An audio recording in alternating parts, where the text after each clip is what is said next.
তুই বুঝতে পারছিস না আমরা যত সাহেব আদায় করি আসলে আমরা হিন্দু। হিন্দুর আচার বিচার গুলো আমাকে মানতে হবে। অনুপ ঠাকুর বললেন ভাদ্র মাসে নাকি শ্বশুর বাড়ি যেতে নেই। শ্বশুর বাড়ি আমি যাবো না, আমি যাবো অরুণের বাংলোয়। অচপাড়াগায়ে গিয়ে একটা দিনও আমি থাকতে পারবো না। দেখুন, এটাই কি চিহ্নপত্রের সম্পাদক বিএন সেনের বাড়ি? হ্যাঁ, কি চাই? আজকে আমি চিহ্নপত্রের সম্পাদক বিএন সেনের সঙ্গে দেখা করতে চাই। বলুন। আমার নামে বিএন সেন। নমস্কার। দেখুন, আপনার সহকারী নিতাই ধনগড়ির কাছে আমি একখানা উপন্যাসের পাণ্ডুলিপি দিয়ে গিয়েছিলাম। উপন্যাস? আমার লেখা? আপনার নাম? আগে সুব্রত চৌধুরী। সুব্রত চৌধুরী। উপন্যাসটার নাম মায়ের প্রাণ।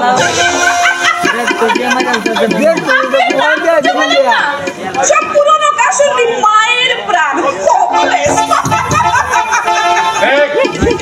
এক মা দেখ, শুধু বলি বাংলা সাহিত্যের ভবিষ্যৎ অন্ধকার।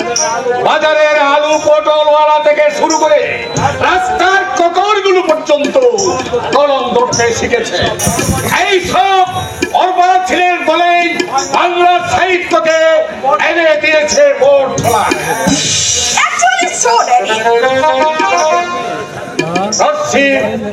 জ্ঞান নেই, কোন লোক লৌকিকতা নেই, যেন তেন একটা গল্প দাঁড় করে দিলে উপন্যাস। আমার লেখাটা কিন্তু আপনার পত্রিকায় চাপা হয়েছে। চাপা হয়েছে তো কি হয়েছে? বিরক্ত করতে এসেছে কেন? চাপা হয়েছে, তবে আমার নামে নয়, আপনার নামে। ওঠে এই সংখ্যাটা আমার এখনো পড়া হয়নি, কিন্তু এটা কি করে সম্ভব? উপন্যাসটা লিখলাম আমি, আর চাপা হলো আপনার নামে। আমার লেখাটার সঙ্গে আমার লেখার মিল আছে। মিল কি বলছেন? হুবহু এক, এমনকি পাত্র পাত্রীর নাম পর্যন্ত এক। তা হবে নয়, তাই হয়েছে। কিন্তু এমন ভ্রান্তি হলো কি করে, সেটাই আমি জানতে চাই। নাকি আমার লেখাটা আপনার নিজের নামে? তোমার বক্তব্য শেষ হলে বাইরে চলে যাও। না, উপযুক্ত জবাব না নিয়ে আমি যাব না। হতে পারেন আপনি ধনী বিত্তশালী ধনবান, থাকতে পারে আপনার কোটি কোটি টাকা, কিন্তু একদম দারিদ্রের সাধনার পথ পূর্ণ অধিকারে ভোগ করবেন আপনি। তোমার জবাব দিতে হলে আদালতে যেতে হবে। না, আদালতে আমি যাব না। মনে মনে মুক্ত হয়ে এইভাবে দারিদ্রকে শোষণ করবেন আপনারা। আপনার এই মুর্শিদের রূপটা আমি দেশের জনতাকে জানিয়ে দেব। আমি তার সরে চিৎকার করে বলবো,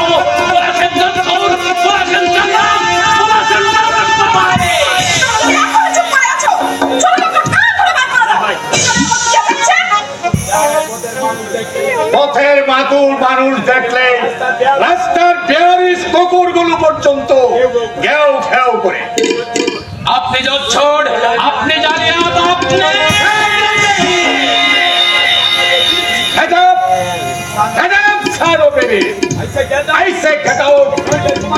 তোমাকে আমি লাথি দেবে।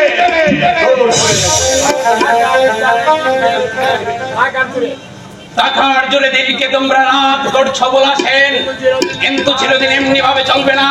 ইতিহাস বদলাবে। বিংশ শতাব্দীর জাগ্রত যুব মানুষ আজ আর ঘুমিয়ে নেই। তুমি এখনো চুপ করে আছো? লাঠি মেরে জামাটাকে দূর করে দাও। আমি তোমাকে লাস্ট ওয়ার্নিং দিচ্ছি, তুমি সেখান থেকে চলে যাও। না, আমি যাব না। আমি কই ফেরত চাই। কেন আপনি আমার লেখা আপনার নিজের নামে চাপালেন? আমি তোর কই ফেরত দিচ্ছি। লালা, এই লালা, সাবধান বলেছেন। লক্ষ লক্ষ মানুষকে বঞ্চিত করে হাজার হাজার মেহনতি মানুষের দুঃখের অন্ন কেড়ে নিয়ে টাকার পাহাড় জমে কিন্তু হুঁশিয়ার দেবা তোমাদের খনি আছে। এই জানুয়ারিটাকে বাড়ি বাড়ি করে দেয় সারা শহরের বাচ্চা না, উপযুক্ত জবাব না নিয়ে আমি যাব না। হারাম কর ওনাকে তুমি চেনো না, চল সারা সাবধানে সাতকণিসি জালিয়াত তোমাদের মতো দরিদ্রের এই স্বৈরাচারী নীতি দেশের এই জনতা বেশি দিন আর বরদাস্ত করবে না। চল সারা, তোর আর জ্ঞান দিতে হবে না, চল সারা। মানুষ টেরেছে ড্যাডি, এটা স্টেট ব্যাংকের স্পট কত কম নয়, তোমাকে বলে জানিয়া এটাই দিনে আর রীতি মা বলবে ভালো কিছু করতে গেলে পিছনে লেগে যাবে। এ মাসে চিহ্ন করতে যে উপন্যাসটা বেরিয়েছে সেটা কি সত্যিই ওর লেখা? পাগল হয়েছিস মা? চেহারা দেখে বুঝতে পারছো না লোকটা কি সাহিত্যিক বলে মনে হয়? না ড্যাডি, আরে আমি তো ভেবেছিলাম রাস্তায় একটা বিজ্ঞানী। উপন্যাসটা তাহলে তোমার লেখা?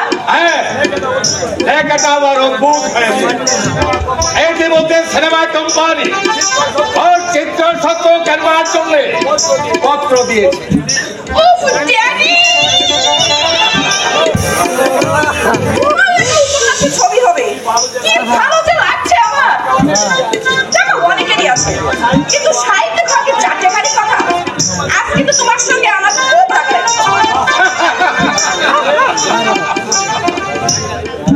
কেন রে? কেন? তুমি উপন্যাস লিখছো, অথচ একটিবার আমাকে বলনি কেন? এখন কি লিখছো ড্যাডি? বলো না কি লিখছো? একবার সময় কোথায় মা?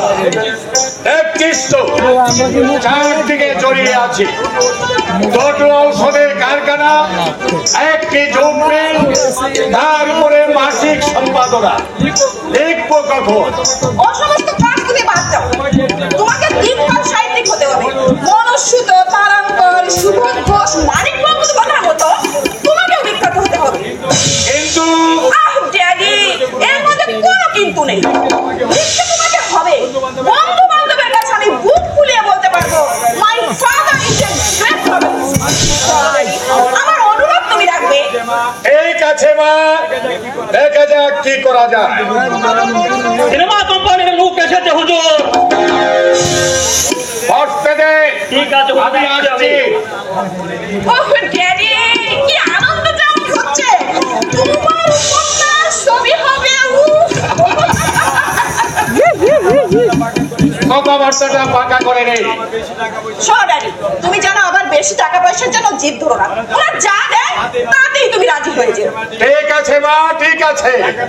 টাকার জন্য কি হবে? নামটাই হচ্ছে আসো।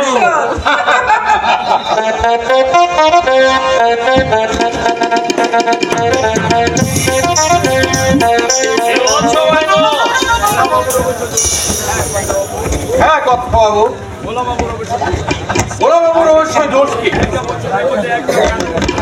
একটা বছরের মধ্যে একটা কানা করেও দেয়নি। মুখ দিয়ে আর কি মুখ দেখাবে? আমি অনেক গুটি বাটি সবকিছু কেড়ে নিতাম। কাজটা ভালো করে নেবেন। আগে কান্তি ওর একদিন বিজনেস পার্টনার, কেউ না জানলেও আমি তো জানি। উল্টো পাল্টা হিসাব দেখিয়ে 2 বছরের মধ্যে কারবারটা লাটে তুলে দিলে বেয়াই। ওগো শুনছো? হ্যাঁ, বেআই মশাই চিঠি দিয়েছে। কি লিখেছে? বৌমা নাকি এখানে আসবে না। কেন? আমাদের এখানে নাকি ওর আসতে ভালো লাগে না। পুকুরে স্নান করতে হয়, বয় নেই, পেয়ারা নেই, আরো নানা রকম অসুবিধা। আমি তখনই তোমাকে বলেছিলাম ওর বিয়ে তুমি ওখানে দিও না, কনভেন্টে পড়া মেয়ের আমার দরকার নেই। কি মুশকিল তুমি বুঝতে পারছো না? ভোলা সেনের ওই একটি মাত্র মেয়ে, সম্পত্তি আছে কয়েক কোটি টাকা, ব্যয়ের বর্তমানে সবকিছু তো ওদেরই। টাকাই পাবে, ঘরে লক্ষ্মী তুমি পাবে না। ছেলের বিয়ে দিয়ে মানুষ কত আনন্দ আহ্লাদ করে, আমার বঞ্চিত হতে হচ্ছে। বিয়ের পরে বাপের বাড়িতে গিয়ে উঠলো, এখন বলছে অরুণের বাংলায় গিয়ে উঠবে। আগে শহরে এমএ পাস একটু স্বাধীন চেতা তো হবে না, কি বলেন করতে হবে। এই আপনার যুক্তিতে পরে এই বিয়ে হয়েছে, নইলে ভোলাসনের মতো যত্নের সাধ্য হতো না তার মেয়েকে আমার ঘরে বউ করে পাঠায়। আগে আগে আপনি মনে ভেবেছেন আমি কিছু জানি না? আমি সব জানি। ভট্টালী বাবু 2000 টাকা আপনি নিয়েছেন। আমি আপনার গা চুয়ে তৃপ্তি করে বলছি, একটা পয়সা যদি আমি নিয়ে থাকি তা হবে দুর্গম রক্তের সমান। আমি আপনাদের পালন শুনলে বলছিলাম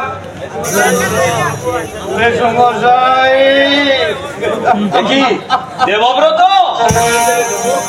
দেবু কি হয়েছে রে দেবু? সাবু কি না বলো মা, বাবা কালকে তো গত পরশুদিন আমার এখানে এসেছিল। হ্যাঁ কর্তা বাবু, দাঁড়িয়ে অনেকক্ষণ আমার সঙ্গে সুখ দুঃখের কথাবার্তা বলছিল। ছেলেরা মানুষ হলো না, লাঠি বলে নায়ক মশাই। সকালে চলে গেল।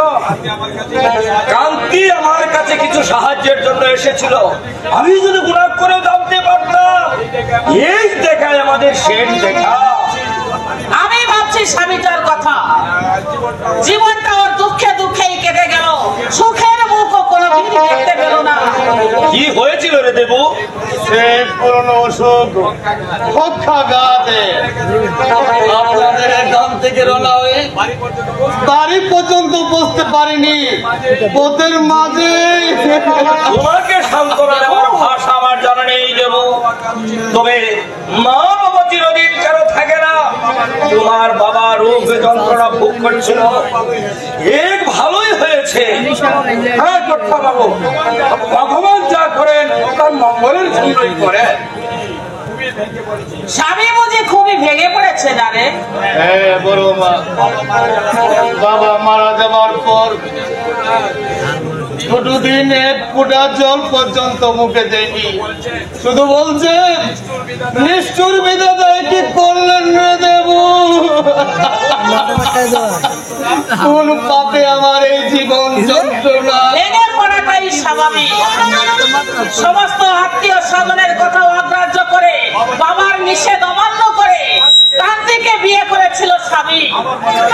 আমার মনে হয় সরজ, তোমার একবার সাবিত্রীর কাছে যাওয়া দরকার। আর কিছু না হোক মৌখিক সান্ত্বনা তো দিতে পারবে। মানে মেসুমশাই, মা বোধহয় বর্মার সঙ্গে দেখা করবে। কেন?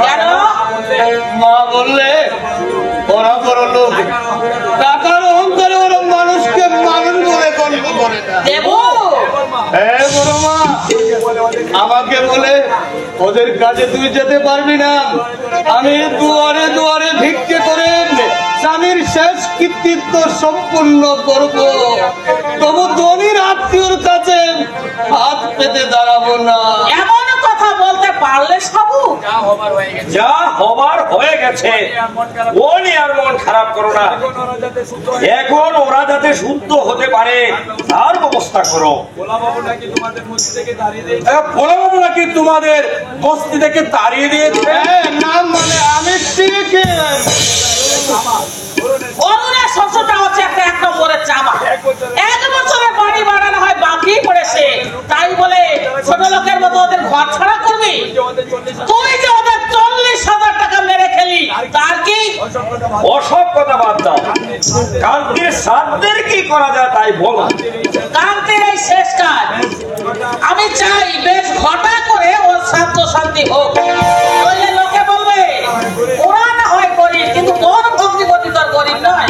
তাহলে 1000 কাছে দেই নাকি বলো? 1000 নয়, 10,000 টাকা। 10,000 ঠিক আছে, যাও তো মহিদুর, সেরেস্তা থেকে দেবুকে 10,000 টাকা দিয়ে দাও। আচ্ছা আসো দেব।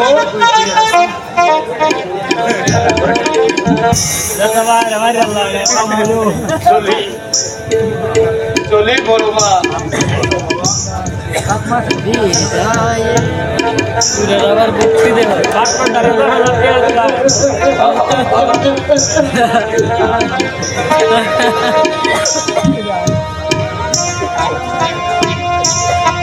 দুঃখ করো না বাবা, দুঃখ করিস নে বাবা।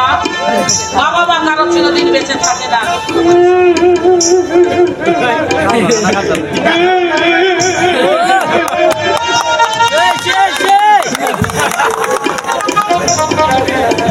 অরুণকে একটা চিঠি দেওয়া দরকার। কেন? কোনো প্রয়োজন নেই। বাপের কথা লিখবো না, লিখবো তোমার এক মেসুমশাই মারা গেছে। আমি বুঝতে পারছি না এই সব কথা অরুণকে জানাবার কি দরকার? কি মুশকিল? ওর ওচুসটা অসৎ কিসের অসৎ? মেসো মারা গেলে কেউ অসৎ মনে করে নাকি? যত সব ওরা সৃষ্টির কথা। এই শোনো, তোমাকে চিঠি লিখতে হবে না, যা লিখবার আমি লিখে পাঠিয়ে দেবো। তোমাকে মাটি পরি করতে হবে না বলে দিলাম। সরজু যাই বলুক, নিহত ধর্মত অরুণ কান্তির ছেলে। লেখাপড়া নিয়েছি ঠিকই, কিন্তু পুত্রান্তর তো হয়নি। বুঝতে পারছি না কি আমার কর্তব্য।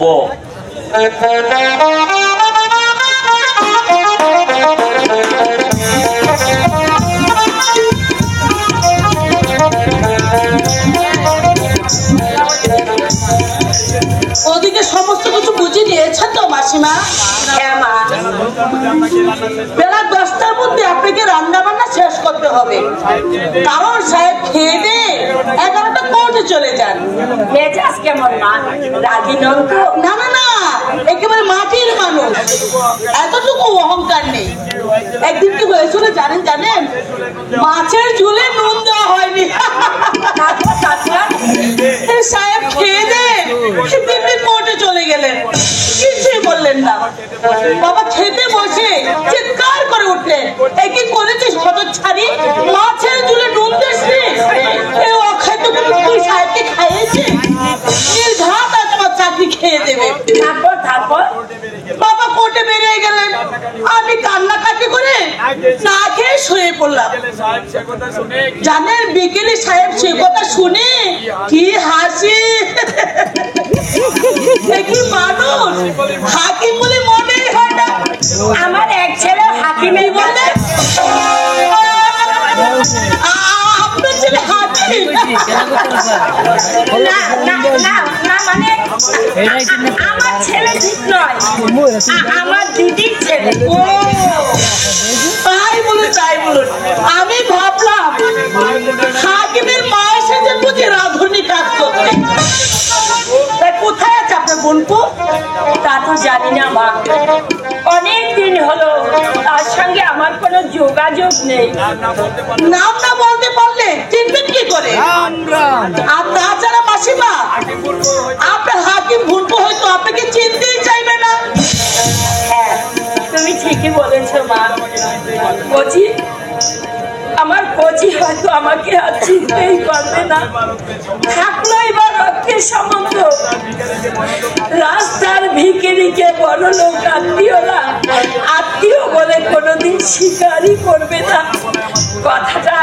কথাটা বলাই আমার ভুল হয়েছে মা। নীলা, সেই ভদ্রমহিলা এসেছেন? হ্যাঁ, এই যে ইনি কাজ করবে।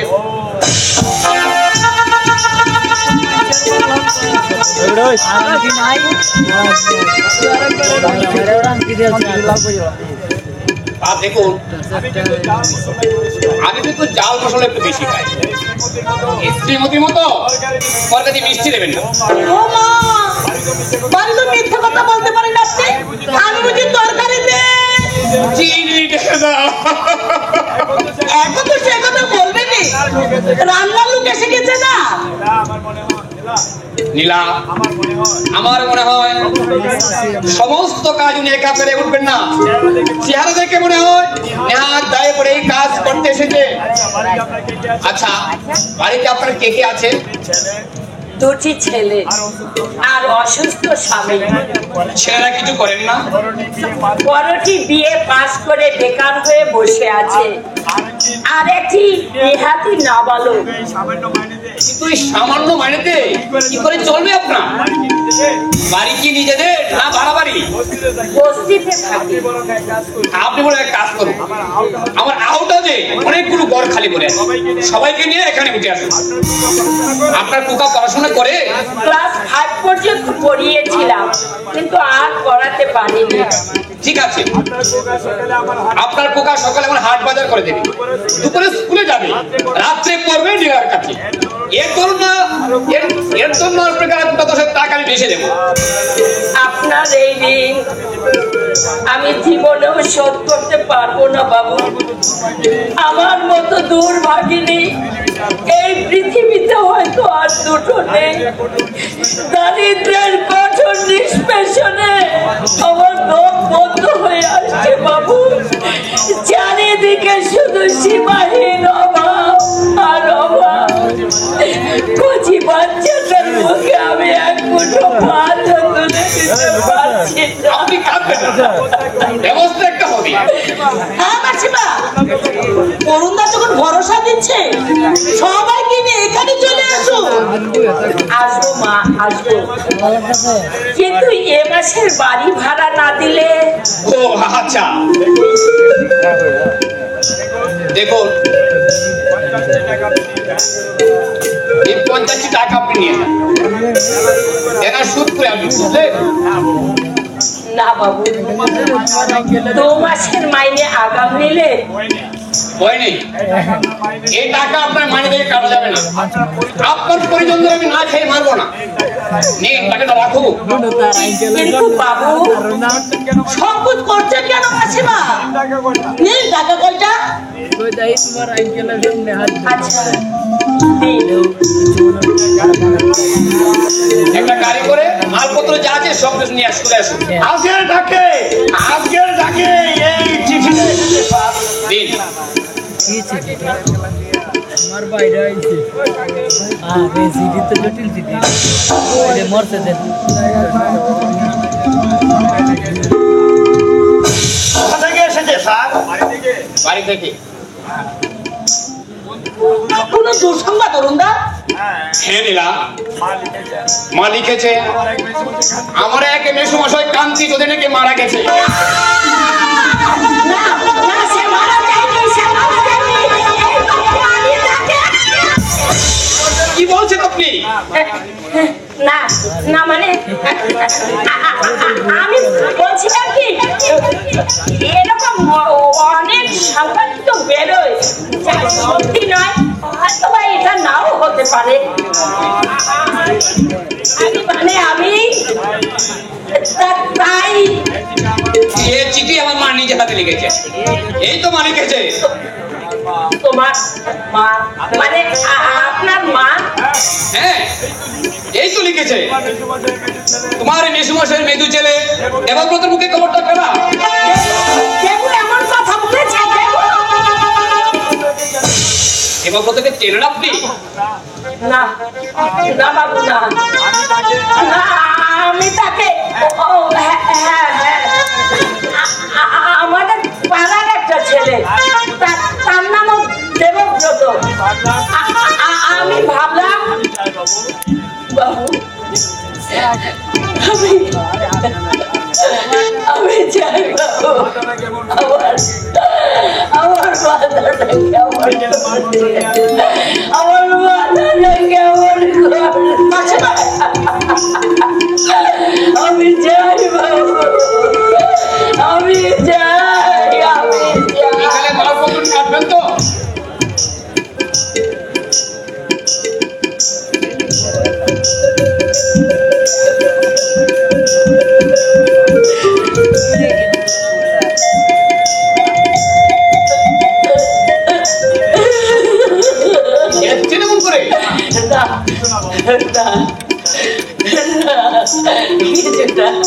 কিছু না বাবু, কিছু না, কিছু না। যাত্রা ব্যস্ত আছে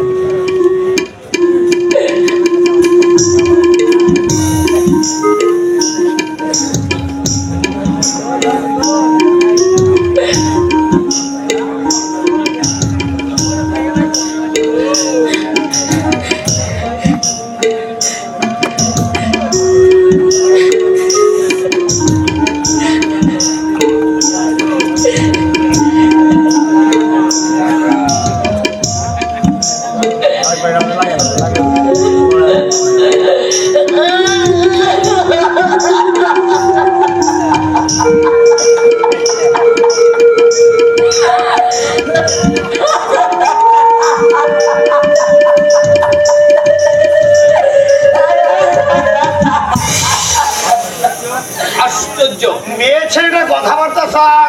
মেয়ে ছেলে নয় বিনোদ বাবু, চলন ভদ্র হবে না। আগে অবস্থার বিপর্যয় পরে মানুষ ছোট কাজ করতে পারে, তাই তাকে সম্মান করার মধ্যে কোনো যুক্তি নেই। আমার ভুল হয়ে গেছে স্যার, তবে ভদ্র মহিলার কথাবার্তা কেমন যেন সন্দেহজনক। তবে আমি বরং আর একজন লোককে দেখি। সে কি করে হবে বাবা? অরুণদাকে 50 টাকা অগ্রিম দিয়েছে। সর্বনাশের মাথায় বাড়ি, জানা নেই শোনা নেই, সব করে এতগুলো টাকা দিয়ে দিলেন স্যার। এই এখন যদি না আসে, আসবে আসবে কি করে জানলেন স্যার? টাকাটা তো মেরেও দিতে পারে। আপনি ভুলে যাচ্ছেন কেন বিনোদ বাবু? আমি বিচারক, মানুষ নিয়ে আমার কারবার। অনেক সব মানুষের মুখ থেকেই তাদের মনের কথা বুঝে নিতে হয়। আপনি লক্ষ্য করেছেন কিনা জানি না, কান্তি চৌধুরীর মৃত্যু সংবাদ শুনে উনি যেন কিরকম চমকে উঠলেন। তা শুধু তাই নয়, তারপর যতক্ষণ এখানে ছিলেন আপনার মুখের দিকে তাকিয়ে কি যেন খুঁজছিলেন। সেও আমি দেখেছি। আমার মনে হয় আর কোন প্রিয়জনের মুখের সঙ্গে আমার মুখের মিল রয়েছে। কিন্তু অরুণদা, ওকে দেখে আমারও মনে হচ্ছিল এই মুখ ওই বেগম চোখ আমি যেন কোথায় দেখেছি। কোথায় কোথায়? উনি বলছিলেন ওর বন্ধু নাকি? ওরও আছিস? ওরও? মা! মা!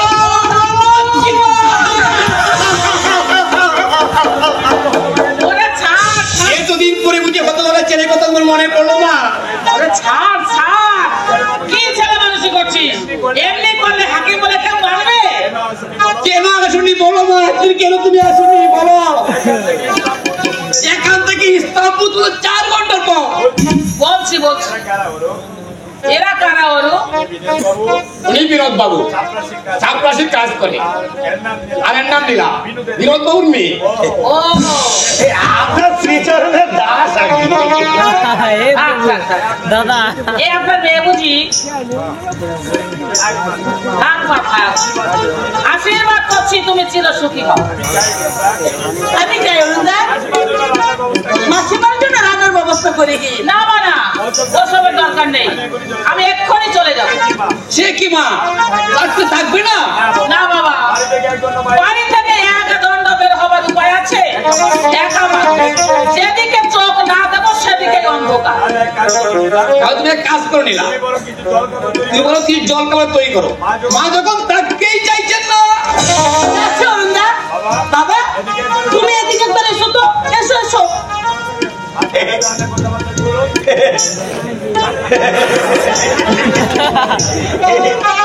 আপনারা তাহলে কথাবার্তা বলুন, আমি গিয়ে দেখি নীলা কিসের জন্য ডাকছি। এমন মা না হলে এমন কীর্তিমান ছেলে কখনো হয়? ঠিক যেন মা জগৎ ধাত্রী। আমার চিঠি পেয়েছে শোনো। হ্যাঁ মা, এই তো একটু আগেই পেলাম। কিন্তু কি ব্যাপার বলো তো মা? আমার কোনো মেসুমা সব মাসিমা আছে, একদাই পুলিশ বলনি। ওদের ব্যবহারেই বলিনি। কিরকম? তোর মেশাটা ছিল একটা পার পাতা নরকের ঘৃণ্য প্রেমিকের। থাক মা, যে মানুষ স্বর্গে চলে গেছেন তার সম্বন্ধে অভন্তর কথাগুলো নাই না বললে? কে বললে মরেছে? মা, অমর বাচ্চাটার মরণ হয় কখনো?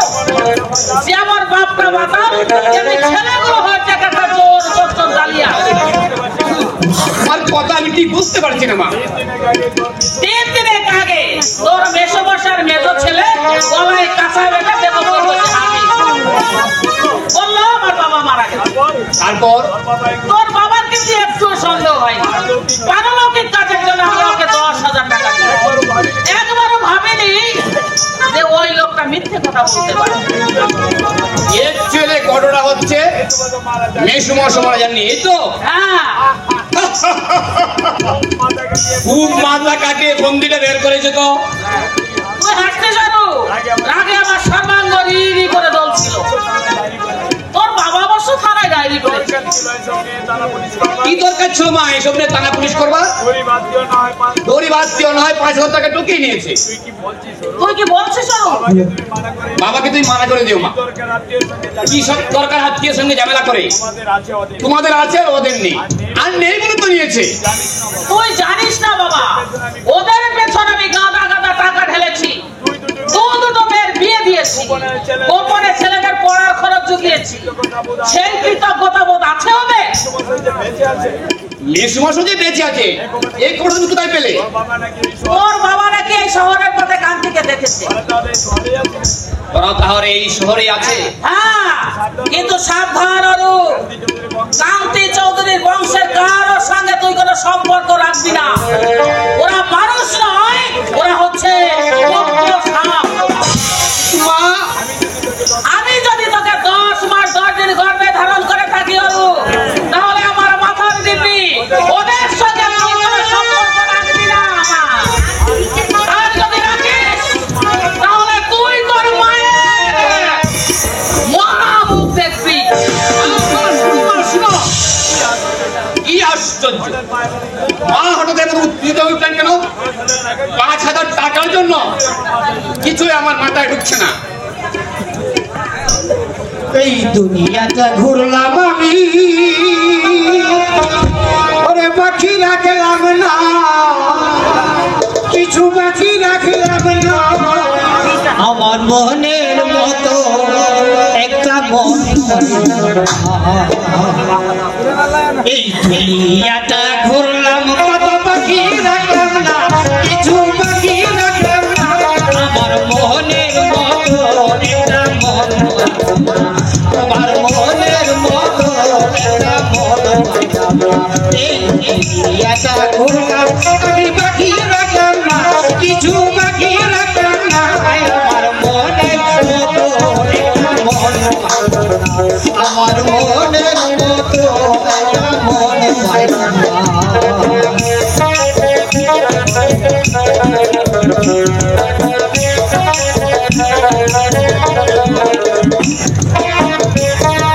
যেখানে যাই সেখানে শুনি আমার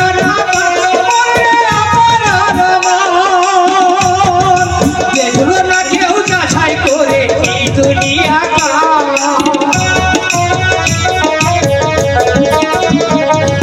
যেখানে যাই সেখানে শুনি আমার দেখলো না কেউ যাচাই করে এই দুনিয়াটা। কত জনাই নিল যে, কত জনাই নিল যে, আমি কিছু চাইলাম না। আমার মনের মতো একটা মন পাইলাম না, আমার মনের মতো একটা মন পাইলাম না।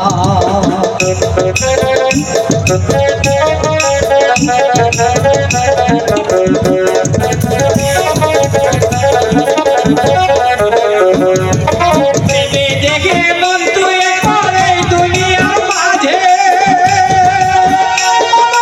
এই দুনিয়ার মাঝে কত প্রতীক পথ হারাইলো চলতে সকাল সাজে।